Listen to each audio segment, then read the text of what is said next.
परमेश्वर पिता का धन्यवाद हो इन सारी चीज़ों के लिए। मेरे प्रियो, नया वर्ष आ गया कैलेंडर के अनुसार।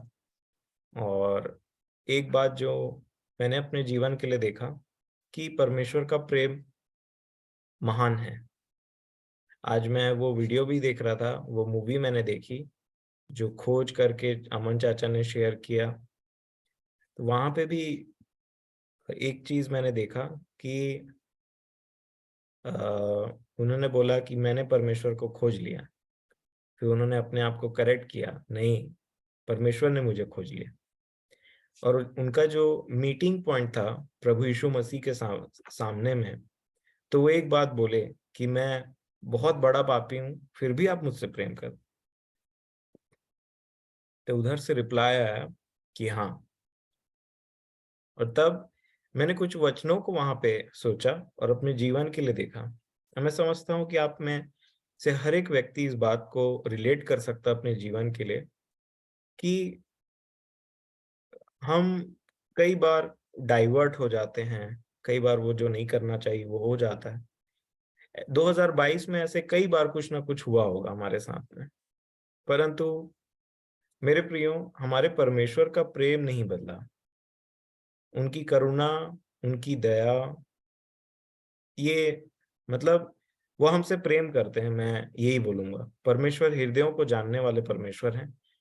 और जब ये बात सामने में आती है तो इसीलिए कुछ ऐसे वचन हैं जो स्मरण आते हैं और हमारी अयोग्यता को दर्शाते हैं। अब देखिए, बाइबल में सबसे बड़ी पुस्तक जिसको भजन संहिता के नाम से जाना जाता है, जिसमें बहुत ज्यादा अध्याय हैं, बहुत ज्यादा वचनें लिखी हुई हैं, वो इस बाइबल में इसको मैं ऐसे देख रहा था कि ये प्रमाण है परमेश्वर के उस प्रेम का, उस दया का, उस जीवन से उत्तम करुणा का, कि ये जो भजन संहिता की किताब लिखी हुई है उसमें से अधिकतर जो पाठ है राजा दाऊद ने लिखा है, आप सब जानते हैं। और राजा दाऊद, वो मैं इसको ऐसे लेने लगा कि भजन संहिता मतलब बाइबल की सबसे बड़ी पुस्तक जिसमें सबसे ज्यादा वचन लिखे हुए हैं, जिसमें सबसे ज्यादा परमेश्वर की महिमा स्तुति के रूप में की गई है, वो एक ऐसे व्यक्ति के द्वारा की गई है जिसको, जो डिजर्व करते थे कुछ और, जो डिजर्व करते थे मृत्यु, जो डिजर्व करते थे, मैं बोलना चाहूंगा मृत्यु और उसके बाद में नर्क, लेकिन परमेश्वर ने उनके जीवन में दया किया, प्रेम किया और ऐसी करुणा की कि वो व्यक्ति बोलने लगा कि आपने हमारे पापों के अनुसार, हमारे कर्तव्य, हमारे व्यवहार के अनुसार व्यवहार हमसे नहीं किया।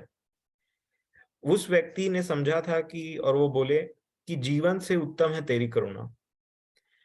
तो यही चीज मैं देख रहा था, क्योंकि मुझे, अब देखिए कि सबसे बड़ी पुस्तक जो बाइबल की है, उसका लेखक इन अनुभव को लेकर के लिखता है कि परमेश्वर ने दया किया इसलिए मैं यहाँ पे हूँ। उसकी जो करुणा है ना, उसकी जो दया है ना, वो जीवन से उत्तम है। और मैं समझता हूँ कि ऐसा हम में से हर एक ने अपने जीवन में व्यक्तिगत रूप से अनुभव किया होगा। मुझे याद आता है वो नातान नबी का राजा दाऊद के पास में जाना और एक कहानी सुनाना, और राजा दाऊद का आक्रोश में आकर के ये बोलना कि ऐसे व्यक्ति को मृत्यु दंड दे देना चाहिए, और तुरंत नातान का ये बोलना कि वो तू ही है। अब इसको देखेंगे तो ये ऐसा है कि परमेश्वर ने जानबूझ करके कहानी नातान नबी को बताया, नातान नबी ने राजा दाऊद को बताया, क्योंकि परमेश्वर को पता था कि जब राजा दाऊद अपने आप को ही मिरर में देखेगा तो बोलेगा ही इज अ मर्डरर, इसने खून किया है, इसने ऐसा काम किया है जो माफी योग्य नहीं है। और इसीलिए जब नातान नबी ने परमेश्वर की वो बात राजा दाऊद को बताई जो परमेश्वर ने उनको बोलने के लिए कहा था, तो राजा दाऊद ने बोला इस व्यक्ति को मृत्यु दंड देना चाहिए। और जब नातान ने बोला कि ये व्यक्ति तू ही है, इसका मतलब राजा दाऊद ने अपने ही विरोध में जजमेंट पास किया था। ये ऐसा था मानो परमेश्वर ने राजा दाऊद के सामने राजा दाऊद का केस को खुद रखा और बोला तू ही बता है तेरे साथ क्या करना चाहिए। तो उसने बोला कि इसे मृत्यु दंड देना चाहिए। और जब राजा दाऊद ने ये जजमेंट पास किया और नातान नबी ने बोला होगा कि वो तू ही है वो व्यक्ति, तो मैं आपको बताना चाह रहा हूँ, राजा दाऊद को समझ में आ गया था कि परमेश्वर उनसे क्या बोलना चाह रहे हैं और परमेश्वर पिता क्या चीज प्रकट करना चाह रहे हैं उनके ऊपर में। और जब राजा दाऊद ने ये बोला कि मैंने स्वर्ग के विरोध में पाप किया है, तब नातान नबी ने बोला कि परमेश्वर ने तुझे माफ किया, तू नहीं मरेगा। मैं आपको बताना चाह रहा हूं, राजा दाऊद ने कई बार गलती की। और मैं समझता हूं, मैं राजा दाऊद को क्यों, मतलब मैं ये बिब्लिकल एक एक एग्जाम्पल है, पर जब मैं अपने जीवन को देखता हूँ, हमने भी कई बार ऐसी गलती की।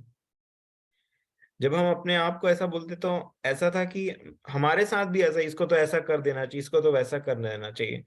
परंतु जब हम मन फिराते हैं, तब वहां पे परमेश्वर पिता का वचन आता है कि मैंने तुम्हें क्षमा किया। और इसलिए ये व्यक्ति ने कहा कि जीवन से भी उत्तम है तेरी करुणा। और यही मैं आपके सामने में बोलना चाहता हूं कि उस व्यक्ति को जिस दिन ये बात पता चला कि मैं न्याय होता ना मेरा, तो मैं ना मृत्यु दंड के योग्य था, परंतु परमेश्वर ने मुझे क्षमा किया। मैं कुछ बहुत ही खराब मेरा रिजल्ट होता ये करने का, परंतु परमेश्वर ने मुझे क्षमा किया, मुझे माफ किया। और जब आपके पास में ऐसा अनुभव होता है ना मेरे प्रियो, कि हम इतने बार क्षमा किए गए, बाइबल में प्रभु यीशु मसीह ने बोला कि जिसको पता चलता है कि उसका कितना क्षमा किया, वो उतना ही प्रेम उसका बढ़ता है। और जितना आपको पता चलता है कि मेरे इतना क्षमा किया, अब देखिए पुराने नियम के बहुत लोग हुए, परंतु जो प्रेमी, जो आई लव यू लॉर्ड बोलने वाला हुआ, वो राजा दाऊद थे। उन्होंने कई बार बोला कि परमेश्वर मैं तुझसे प्रेम करता हूं। और इसीलिए ये बात बहुत ज्यादा धन्यवाद देने लायक, सोचने लायक और परमेश्वर के प्रेम को समझने लायक है कि परमेश्वर का प्रेम कितना महान है। अभी एक वचन पढ़ा गया, मेरे को लगता है कि सुनीता आंटी ने पढ़ा, पहला यूहन्ना की पत्री में से, कि वो विश्वास योग्य है अगर हम अपने अपराधों को कबूल कर ले तो वो विश्वास योग्य है। और आप देखिए कि इवन पौलुस ने जब तिमुथियुस को चिट्ठी लिखा था, जो पौलुस ने तिमुथियुस को पत्री लिखा, उसमें उन्होंने बोला कि अगर हम उसके साथ दुख उठाते हैं तो हमारे साथ में अच्छा होगा, मतलब हम महिमा में भी जीवन जिएंगे। अगर हम विश्वास योग्य नहीं हैं तो भी वो विश्वास योग्य बना रहता है। इसका मतलब क्या है? अगर मैं आपको इसमें सोचने में मजबूर करूं या बोलूं कि आप इस पर सोचिए इस वर्ष पे, तो एक तरफ पहला यूहन्ना में बोलता है कि वो विश्वास योग्य है। किसके लिए? कौन सी पर्टिकुलर चीज पर पॉइंट आउट किया होता टाइम? यदि हम अपने पापों को मान लें तो वो विश्वास योग्य है कि हमें उन चीजों से निकालने के लिए, क्षमा करने के लिए, छुड़ाने के लिए। और ये विश्वास योग्यता को पौलुस ने तिमुथियुस को लिखते टाइम बोला कि चाहे हम विश्वास योग्य नहीं भी हैं, मतलब आप उस रास्ते में चल रहे हैं जिस पर आपको चलना है, और कहीं ना कहीं आप स्लिप हो गए या आप पीछे छूट गए, आप आपसे कोई गलती हो गई, तब उतना टाइम हम विश्वास योग्य नहीं रहे उस पर्टिकुलर चीज को करने के लिए, लेकिन फिर भी वो विश्वास योग्य है। मतलब हमारे पास में एक ऐसी आशा है कि इवन दो हम स्लिप हो जाते हैं, हम विश्वास योग्य नहीं रहते, तो हम उसके पास जा सकते हैं जो विश्वास योग्य है। और यही सबसे बेस्ट बात है, वो परमेश्वर है। गाना है कि देखा ना गया ना सुना ही गया ऐसा परमेश्वर, करुणा भलाई प्रशंसा के योग्य आदर, करुणा भलाई प्रशंसा के योग्य सारी पृथ्वी या कहीं पे भी। मेरे प्रियो, जब प्रभु यीशु मसीह ने बोला कि जब तुम बुरे होकर के, इविल, बुरे होकर के अपने बच्चों को अच्छी वस्तुएं देना जानते हैं, कंपेयर किया एक पृथ्वी के फादर को, पिता को और एक स्वर्गीय पिता को। उनका जो कंपैरिजन था ना, वो ये बताने के लिए था, तुम जो बुरे हो, तुम जो दुष्ट हो, तुम बुरे हो करके अपने बच्चों के लिए एक अच्छे फादर हो, एक अच्छे प्रोटेक्शन करने वाले हो, एक अच्छे प्रोवाइडर हो, एक अच्छे प्यार करने वाले हो, अच्छे हो तुम अपने बच्चों के लिए, भले ही तुम कितने बुरे हो। तो सोचो वो स्वर्गीय पिता वो कैसा होगा। और इसीलिए मेरे प्रियो, ये बहुत जरूरी है कि हम अपनी दृष्टि में बहुत छोटे रहें और हमारा परमेश्वर हमारी दृष्टि में बहुत बड़ा रहे। ये बहुत जरूरी है कि मैं और आप अपने धर्मी पिता को पहचानें, मैं और आप अपने धर्मी प्रभु को पहचानें। आप जानते हैं ऐसी दो जगह है जहां पे पुत्र के बारे में लिखा गया है धर्मी, और जहां पे पिता के बारे में लिखा गया है धर्मी। यीशु मसीह ने एक बार अपने पिता को धर्मी पिता करके बोला था। यूहन्ना रचित सुसमाचार उसका 17 अध्याय में जब उन्होंने महायाजकीय प्रार्थना किया, तो लास्ट तरफ अगर आप जाएंगे जहां 17 अध्याय खत्म होते रहता है, जहां वो प्रार्थना खत्म हो रहा है, तो वो बोलते हैं हे धर्मी पिता। आप जरूर पढ़िएगा इस बात को। और एक जगह में पुत्र को धर्मी बोला जाता है। जहां पुत्र को धर्मी बोला जाता है वो जगह भी मैं आपको बताता हूं, जो मुझे याद आता है। जब पौलुस को बोला जाता है, जब वो अनन्यास नाम का एक व्यक्ति था ना, हनन्या करके एक व्यक्ति था जिसको प्रभु बोलते हैं कि जाओ, मेरा जो सेवक है पौलुस, वो प्रार्थना कर रहा है करके। तब वो जब वहां पे जाते हैं और जब पौलुस अपनी गवाही देते रहते हैं, तो वो बोलते हैं कि उनकी इच्छा हुई है, परमेश्वर की इच्छा हुई है कि तू उसके धर्मी जन को देखे।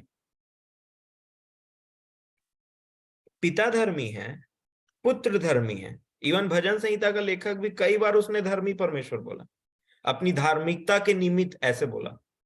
आप जानते हैं पिता को धर्मी पिता या पुत्र को धर्मी पुत्र बोलने का मतलब क्या है?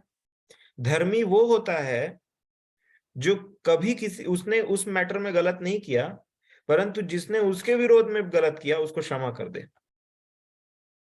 और इसीलिए यही परमेश्वर की धार्मिकता है, जिसको यीशु ने बोला कि परमेश्वर के धार्मिकता और राज्य की खोज करो। ये सारी बातें किस बात को बताती है? परमेश्वर के प्रेम को। और मैं आपको बता रहा हूं, ना किसी प्रकार का डांट, न किसी प्रकार की बेइज्जती, न किसी प्रकार का शर्म, कोई भी चीज आपको वचन मानने की ओर या फिर इस बात का निर्णय की ओर नहीं, आज से मैं एक मसीही जीवन जीऊंगा, इस मैटर में भी मैं विजय पाऊंगा, या जहां पे मेरे से नहीं जिया जाता एक मसीही जीवन, उस जगह में भी मैं जो भी परमेश्वर के अनुग्रह से जो भी मेरा पार्ट है जो करने का, उसको मैं करूंगा। ऐसा निर्णय कब आता है? आज्ञा पालन करने का निर्णय कब आता है? जब आप समझते हैं कि आपसे कितना प्रेम किया गया।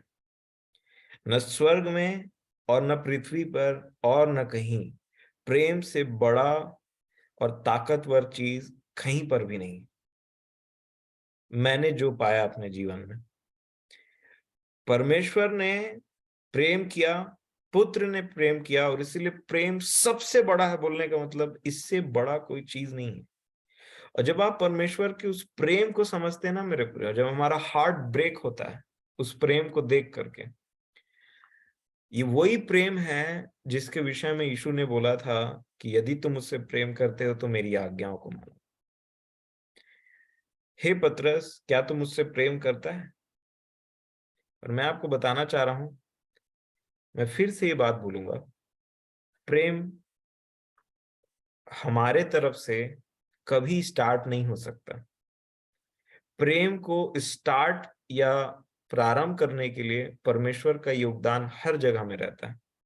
पहले परमेश्वर का प्रेम आता है, परमेश्वर के प्रेम को बार बार कंटिन्यूअसली अपने जीवन में देखते हुए हमारा मन टूटता है, और तब जाकर के हम परमेश्वर से प्रेम करते हैं।